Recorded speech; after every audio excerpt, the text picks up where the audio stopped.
শিরোনাম, মঙ্গলকোট থানার আবারও বড় সফলতা। বিভিন্ন সময়ে হারিয়ে যাওয়া ও চুরি হয়ে যাওয়া 20টি মোবাইল ফোন উদ্ধার করে আইসি মধুসূদন ঘোষ তুলে দিলেন প্রকৃত মালিকদের হাতে। খুশি এলাকার মানুষ। ভিন জেলার 3টি মোবাইল ফোন সহ মঙ্গলকোট ব্লকের 17টি মোবাইল ফোন বিভিন্ন সময়ে হারিয়ে ও চুরি হয়ে গেছিল।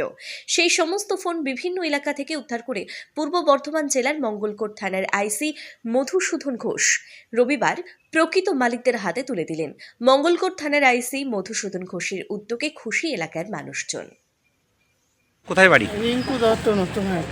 তো কিভাবে ফোনটা হারিয়েছিলেন? আমার হাতে থেকে চলছিল, চলতে চলতে নিয়ে চলে গেছে। কেড়ে নিয়েছিল? তো আজকে না, ইউটিউব চালাছিলাম।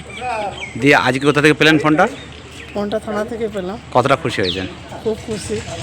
কতদিন আগে হারিয়েছিল আপনার ফোন? 5-6 মাস হবে। চুরি হয়ে গেছিল? হ্যাঁ, হাত থেকে নিয়ে চুরি হয়ে গেছে। কি বলবেন পুলিশকে? ধন্যবাদ, থ্যাংক ইউ, অশেষ ধন্যবাদ। খানা জংশন বাড়ি। আমার ফোনটি হারিয়েছিল কালী পুজোর দিন রাত্রে। কোথায় হারিয়েছিল? আমি মামার বাড়ি বেড়াতে এসেছিলাম, দিয়ে হারিয়ে গেছিলো কালী পুজোর দিন রাত্রে।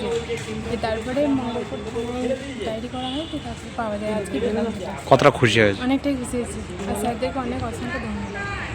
সোহেল নাম, বইটি থেকে এসেছি। গাড়ি চালিয়ে গেছিলাম, পকেট থেকে ফোনটা পড়ে গেছে।